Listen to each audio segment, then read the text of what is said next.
ndaje bu am solo la ndax ku créer marché bu day nii nit ñi di fi daje di wut xaalis di wut am koom war naa mën a am sécurité bi nag mi ngi commencé ci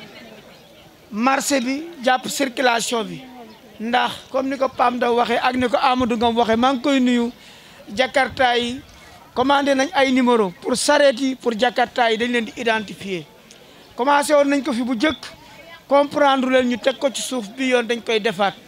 ndax yéen ci seen bopp yéen a dem ba xam ni jafe-jafe am na xamatu leen kan mooy Jakarta bu dëkk ci commune bi ak bu fi dëkkul ak ku ne lu muy liggéey boobaa nag numéro yi commandé nañ ko dina ñëw borom sareet yi tamit duñ bokk ak borom Jakarta yi ay numéro mais dinañ ko commandé ñu ànd liggéey su ko defee incha allah liggéeyu ASP yi nga xam ne ñoo tax tey jii ñu daje fi day yomb ASP yi nag man damay jiital cant ci ministre de l'intérieur mais di jiital ci boole ci cant gi tamit seen directeur général muy Biram Faye ak Serigne Falilou Sall mi nga xam ni moo nekk le départemental xalaat bi ma ko amee yàgg na waaye mënuma ko woon a teel a def ndax booba amaguñu marché dëkk bi tolloogul nii mais léegi sécurité bokk na ci priorité yi yu commune Noto yàlla dogal na ñun en tant que élu tabax nañu brigade de gendarmerie boo xam ne pare na ñi ngi xaar le commandement territorial installé nu les éléments mais loolu bokkul ak ASP yi nga xam ni dañ koy liggéey mu collaborer ak mairie bi pour la sécurité des populations ak chefs de village yi ndax ñii li seen tey jii pour ngeen teel a xam ñii ñooy sécuriser marché bi circulation yi mbedd yi ak village yi bu ngeen leen gisee mi ngi mel ni gis ngeen police parce que lu ñu leen wax bu ngeen ko bañee def tamit bu ñu leen jëlee yóbbu di ngeen def loolu du jaay doole nag waxtaan la lépp loo xamee si ni dañ ko fiy def parce que yéen ñu daan woo am na koy tabax ci mbedd bi yéen ñu daan woo am na koy def lii yéen ñu daan woo gis nañ fi nit te xamuñu lu mu fiy def ah loolu lépp nag ci looloo tax ñoom ñu ñëw surtout circulation bi Noto bu takkusaan jotee doo xam fooy jaar buntu école bi mi ngi nii yooyu yëpp day andi sécurité boo xamee si ni nii ASP dinañ accompagner surtout yéen chauffeur si yéen a ci ëpp sens ndax oto yi gis ngeen ni muy demee di ngeen ko mën a organiser ànd ak ñoom ñu liggéey porte bu nekk dina am ñu fa monter am ñu monter ci biir am ñu teg ci circulation bi ah oto yi nga xam ne nag dëkkuñu ci commune bi di fi ñëw nañ xam ni toogaay bi dañ defaraat seen toogaay ndax fi ne nii lu ci bari day changé juuti moom déet ñu ko baale waaw ñëw dugg génn wala nga marodi di génn yooyu jeex na ASP yi nag ñooy liggéey loolu waaw ASP yi nag ñooy liggéey loolu dinañ am bureau mairie oto bu ñu jàpp boo normalul fourrière mairie waaw loolu lépp dañ koy organiser sareet bu ñu jàpp boo normalul fourrière sareet yi fas yi tamit dañ koy couche parce que dañuy bale ba mu set fu ne la ñuy sotti neefere bi yéen ñi nekk ci marché bi tamit fu ngeen balee def leen ci ay saaku tracteur bi jaar fi jël ko wala oto sareet yi jël ko dëkk bi vraiment conseil municipal bi ak le maire am nañ yéene ak les autorités locales parce que démb rek le ministre Abdou Karim Fofana andi na fi lu mat 10 camions def nañ fi 4 jours di nettoyer waaye fañ doon nettoyer rombaat naa fa ña ngi fay sottiwaat bali te loolu lépp mën naa ñàkk tey jii nag contentement bi ñu am mooy lii communes yu bari bëgg nañ ko mais yàlla dogale ko ci suñu commune mooy ñu am genre brigade de proximité maanaam police de proximité nekk na ci acte 3 de la décentralisation mais amaguñu woon effectif bi tey jii nag bu ñu le coordinateur Sall accompagné ak le directeur général Biram Faye ba ñu am ko ñun dañuy sant ndax dañ daan woo le président commission domaniale Moudou Fall di ko laaxan wala ñuy woo Fallu yooyu yëpp day jeex léegi seen commissaire ngay waxal chef de village bi ñooñu lay jokkool maire lu bari dina ca dem di ko lijjanti di dul àggati ci yenn détails yi di ko lijjanti ñoom nag seen liggéey day basé wu ci délibération du conseil municipal suñ délibéré te ni fii kenn du fi taxaw ku fa taxaw yaa tooñ sa bopp buñ ne ku nekk daal ay sous forme de délibération ngay liggéey surtout nag yéen coxeur yi ñi ngi bëgg ngeen dimbali ñu marché bi ñoom ci dañuy taxaw ci bunt yi di collecté bu leen nangooti mukk nit naan damay fayee ci biir rek non loolu jeex na ñii buñ monté ku andiwul sa xaalis moo xam ne saf saret di dugg ticket 100 francs fukki saakoog juróom 1500 amul fay ci biir amul bind amul fay ci biir amul bind seen nga xaalis boobu ñuy dajale ci lañ li ñuy fay ASP yi ndax am na participation boo xam ni ñun dañ koy joxe par nit ku nekk presque dañ participer ci yow 80 000 francs wala 70 000 boo ko calculer loolu 700 000 par mois ak ñi fi jëkkoon a nekk. maire mi ngi jël ci gafakaam lu mat 1 million di ko renforcer pour sécurité malgré sécurité dénku nañ ko marché bi nga xam ne tamit dañ ko fay def pour askan bi nañuy fay taxi yi ci bunt bi Pam Ndaw foofu nañ ci waxtaan ak R21 yi dugg si ca mbedd ma la ca axe yi lañ leen di kar képp koo xam ne fayatoo juuti moom doo amal affaire ak Pam Ndaw mais ASP yi nga koy amal juuti moom ñii ñooy sunu soldat de l'économie dañoo bëgg commune bi dox te ci recette bi ci commune bi lay jógee kon donc vraiment les ASP ñu ngi leen souhaiter la bienvenue te xam ni Noto dëkk bu neexal liggéey la ndax bi ngeen dikkee ñi ngi commencé di remercier Ngantine ak Babacar parce que ay jàmbaar lañu ñu ngi liggéey bu baax mais nag mention spéciale à la gendarmerie de Noto bu ñu demee ba collectivité locale di tabax brigade de gendarmerie di ko jox état pour mu abriter ko ay gendarme c'est que gendarme yi nekk fii dañoo wan efficacité ak promptitude kon donc vraiment ñu ngi leen di remercier ci loolu xam na naaj bi dafa tàng wax ji du këfin mais nag ngeen collaborer ak ñoom amul jaay doole ñoom tamit ñëw ci pour jaay leen doole lépp yéen a ko demandé woon ndax marché bi heure bi amul bagage mais des na tuuti si kanam day déborder point bi nga xam ne nag moo fi andi woon sama mbokk njóobe ni ci laa bëgg a dugg muy waa PAMECAS dañoo waroon a signé ak convention ak ñoom léegi nag yàlla dogal na yàlla andi na leen tey ñoom man sama carte ngi nii ubbi naa compte damay demander financement dama bëgg a liggéey parce que man je suis un grand producteur horticole am na banque am na financement islamique bi nee naa ko sax ñun boobu lañ gën a bëgg ndax man duñ la jox xaalis danga naan tuyau laa bëgg ñu jëndal la tuyau danga naan machine laa bëgg forage laa bëgg wala frigidaire laa bëgg wala jakarta laa bëgg wala clando laa bëgg ñu jëndal la ko ngay fay yow da ngay waxaale ba jubóore ni mi ngi nii ngay fay da ngay daw di fay say traite bu dee baykat bi tamit day wane toolam ñu lebal ko du xaalisub nag Macky Sall boo xam ni wala monsieur le maire wala sous-préfet ñetti pays la àndal police procureur prison waaw ñetti pays yooyu nag moo ànd ak xaalis bi police procureur prison kon koo xam ni boo lebee doo fay arrière nu mën a yombe nag mën nañ la koo yombal ci 15 jours wala ci 20 jours nga jot sa xaalis waaye nag da ngay liggéey fay monsieur le maire accompagné la soo lebee 1 million jënd frigidaire soo amee lebee 1 million nga jënd frigidaire nga liggéey fay bu déwénee nga jënd baneen bu dee da ngay jënd tool sax demal wan leen tool bi ni leen tool bi dama koy jënd 5 millions la ñoom ñoo lay waxaaleel fayal la tool bi nga dem rembourser waaye nag yéen a ma daan wax gisuñu ci suñu bopp li ciy gisale seen bopp nag mi ngi nii atte bor fay leb fay police procureur prison kon nag vraiment li ciy jafe-jafe lépp dindil nañ leen bu ngeen paree ku yàkkamti nga dem ubbi sa compte léegi séddale ci kuddu yu njëkk ya su ko defee nga teel a am sa financement ñun nag amuñu lu ñuy tiit ci ngeen leble fii xaalis ci Noto parce que ay jàmbaar lañu soxlawuñu xaalisu kenn dañuy bay dañuy fay ndax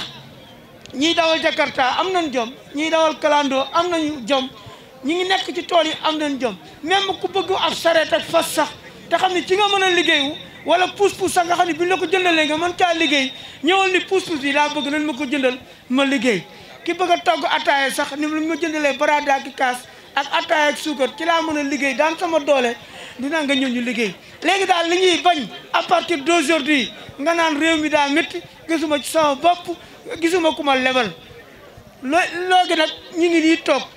naar yaa ngi nii man jiitu naa pare naa ci nag du xaalisum maire la muy joxe social am tabaski la koy joxe ak yenn bis yi ak yenn ordonnance yi ak yeneen yi waaye lii ñàkk jariñu loolu moo tax ñu andi ko fi PAMECAS nag ñu ngi lay gërëm di la sant waaye nag na gaaw fast track ndax école ubbi na ci tool yi bëgguñu wax dëgg yàlla muy yàgg léegi nag ñoom ñëpp dinañ ñëw mën ngaa commencé nga ubbil ñi nga xam ne andi nañ carte d'identité ñaari photocopie carte d'identité ngay indi ñaari photo ak 15 000 francs su ko defee yaakaar naa ne su maire jëlee bor keneen ku amul bor la tax nga amoo bor yaa ko wax wala su jikkoon ni mel te yaakaar naa ne commencement bi kenn ñëpp la ñuy lebal lay xajawaat bor nag te deuxième ba lay doon ci ñàkk a fay gi nag tudd naa ko du ma sa jaaraat ndax kon day mel ni dañ leen di ragalloo mais ragalloo wuñ leen dañoo bëgg rek ñi leen gaal gi xale yaa ngi dem ci gaal gi te nootoo boori ñoo bokk ci loolu ndax am nañ suuf su baax am nañ ndox waaye nag bu fekkee xale yi amuñu ay moyens loolu mën naa xalaatal nit ñi am ci dem si gaal gi ndax facture courant boo xam ne xale bu góor bu toll ci tekki sa yaay ñi la fay ko mënoo koo fay rek mën na laa yóbbee aw naqar waaye comme banque yi ñëw nañ fas yéene accompagner leen seen maire di leen jàppale li commencé ci jënd pousse-pousse ba ci jënd Jakarta jënd clando même oto yi nga xam ne sax président Macky Sall mi ngi bëgg a renouveler transport bi boo andee garantie bi ñu lebal la ko parce que banque bi amul limite mi ngi commencé ci 100 000 francs ba 100 millions ba 200 millions même PAM Ndaw foofu yéen laa fi interpellé pour transport interurbain bi sax su ngeen ci bëggee ngeen bàyyi R21 yi ngeen def monter dossier ñu lebal leen ci bus ci 7 places yooyu ngeen doon gis yéen éleveurs yi sax ngeen dem jënd ay nag yu baax ñëw di ko daral di ko jaay wala ngeen def embouche Covid lépp kenn mënu koo wax mais daal bu ngeen jàppale nañ leen jàppale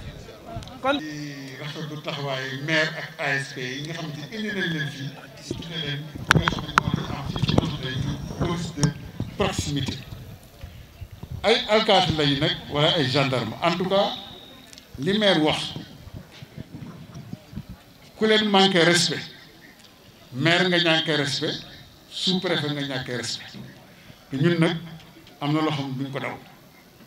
ñoom li leen di digal danañ def seen liggéey nañ ko war a defee en collaboration avec la gendarmerie ñi nga xamante ni sécurité seen responsabilité la duñ leen sant mukk ñu xuloo duñ leen sant mukk ñu xeex parce que ñoom sont des exemples mais képp kuñ la fekk ci tali nga def fa naka sudul noonu ñu wax la ko ci njëkk ak teraanga nga ñàkkee leen teggee ñoom buñ la identifié danañ dem seen yoon xeex boobu moomatuñ ko xeex boobu maire ko moom man ak maire te man loolu j'appuie toujours mes engagements par rapport à ça loolu na leer nañ bu ci benn ASP tooñ bu ci benn agent tooñ waaye kuñ ci tooñ di ngeen xam ni nguur benn la te benn bopp la il faut ñu respecter nit ñi te li xew nooto kuy ñëw gis nga tali bi li mu mel mécanicien yaa ngi ci kaw tali bi tôlier yaa ngi ci kaw tali bi di liggéey ñi ngi jaay ci kaw tali bi ñëpp ngi lal ci kaw tali bi koo wax mu ne damay daan doole mais nag anarchie baaxul ci réew dinañ la wax ci njëkk ak teraanga nag nga jóg kaw tali bi parce que loolu sax wóoru loolu lépp dinañ ko def ci njëkk ak ci teraanga bëggoon nañ koo dindi ca korite ga waaye am kilifa gu ñu ñaanoon ma ne kilifa kon yow da ngay dem ba ca ñooñu nga leen wàcc leen tali bi kenn du si jaay mécanicien kenn du liggéey ci kaw tali tôlier kenn du teg sa oto ci kaw tali di si liggéey marché tali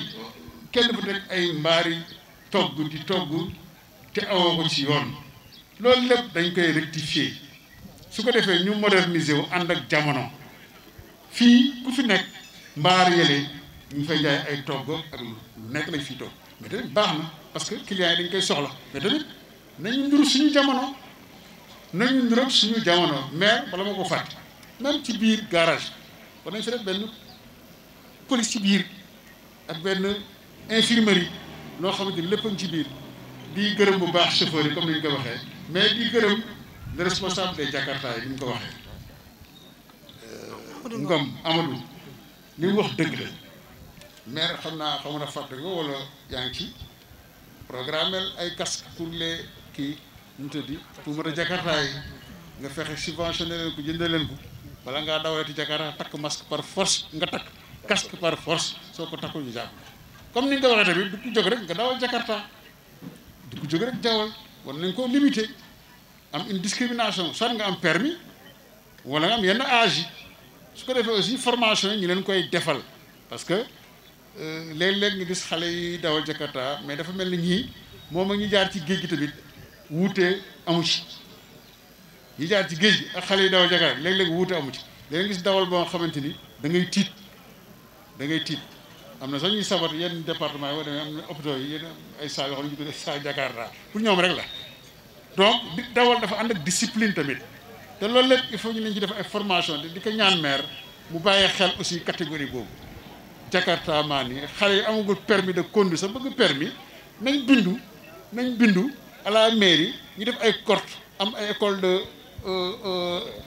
ay auto école yoo xamante ni dañ leen koy jàng fii la ñuy ñëw jàngale ko fii ci Noto suñu xale yi am liggéey am permis loolu lépp li fi mën a am rek war dafa mën a am mais tamit lépp ci kaw discipline ak ci kaw respect kon mi ngi naaj ñu ngi félicité bu baax suñu ASP te dañ leen accompagner bu baax a baax kon ñu ngi leen di gërëm di leen sant di félicité bu baax le directeur Birame Faye di ko ñaan ni ko dinañ def le tout pour bañ a décevoir ce protocole là bi nga xamante ni moom la signé entre moom ak le maire jërë ngeen jëf asalaamaaleykum. tudd Mouhamadou Falilou Mbacké Sall may départemental ASP fii au niveau de Tivaouane donc maa fi def juste 3 mois yàlla def convention bi am avec la commune de Noto donc di ko rafetlu parce que tey monsieur le maire su toogee xalaat ne dama bëgg a sécuriser sama commune te xalaatuma ci kenn lu dul ASP yi te ASP mooy population donc ñu bëggoon di delloo kàddu gi wala di delloo mbir mi population bi parce que liggéey da ciy fekk loxol borom donc su amee ñi nga xamante ne ay ndaw lañu tollu seen digg doole fas yéene bàyyi seen soxla bàyyi seen itte ñu ne dañuy ñëw pour suqali commune bi ñu leen di demander rek ngeen jàpp ci liggéey bi parce que benn loxo mënul tàccu ñun suñu bëggee dem te yéen bëggu leen dem du dem dañu bëgg ñun ñu ànd ak yéen ngeen xam ne seen i doom lañu seen i rakk lañu seen i jarbaat lañu donc dañu ñëw pour jàppale monsieur le maire ci acte bu mu teg mu doon acte bi nga xamante ne c'est à saluer et aussi c'est un acte bi nga xam ne c'est une première au niveau du Sénégal donc ñuy demander à tous les maires de faire pareillement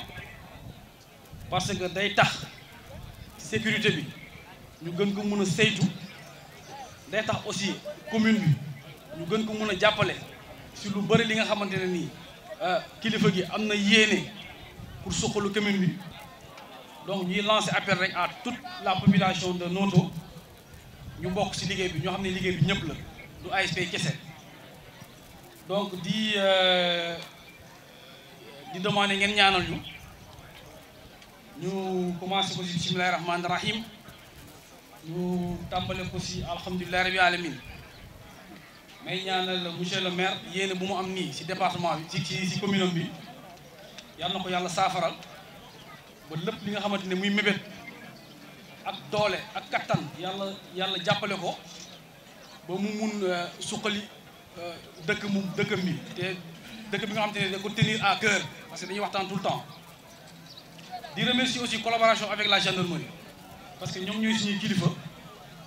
tey suñu amee doole tey ñoom ñoo ñu dooleel donc ñu xam ni rek liggéey bi benn la te ñoom ñoo fi nekk ñun dañuy topp seen ginnaaw suñu santee ñu def suñu teree ñu bàyyi donc di remercier aussi samay ASP di leen ñaanal jàmm parce que di liggéey di def sécurité te ñoo xam ne sécurité dafa di li nga xamante ne dafa complexe ñu nekk ci pendant des années yàlla defal na ci ndam ba tey commune de Noto am confiance signer une convention avec les ASP c'est grâce à ñoom les ASP seen liggéey ma leen di ñaanal yéen papa yi ak yaay yi ngeen ñaanal leen ba lépp li nga xamante ne ni ñoom ñu ngi koy mébét seen liggéey yàlla jàppale leen ba yenn bi oyof Donc, population de notre Goudiama, je vous dis tout de suite, pour ne pas qu'on se leurre, on n'a qu'à se dire la vérité, que ces ASP sont des ASP de l'État. Ce ne sont pas les ASP de M. le maire. Respectez ces ASP comme vous respectez les gendarmes et les policiers.